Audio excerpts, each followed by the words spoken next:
Zup katambay! Pakiramdam mo ba nahuhuli ka na sa buhay?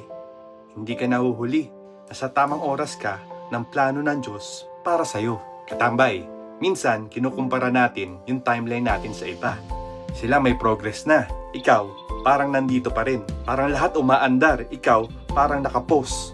Pero ang totoo, hindi ka nahuhuli. Tignan mo si David sa Bible. Pinili na siyang maging hari, pero hindi agad nangyari. Nag-antay siya at dumaan sa proseso, at doon siya hinanda ng Diyos. Sabi sa Bible, He has made everything beautiful in its time. Ecclesiastes 3:11. Hindi niya minamadali at hindi niya pinipressure kasi alam niya may tamang timing. Ganun din sa buhay mo.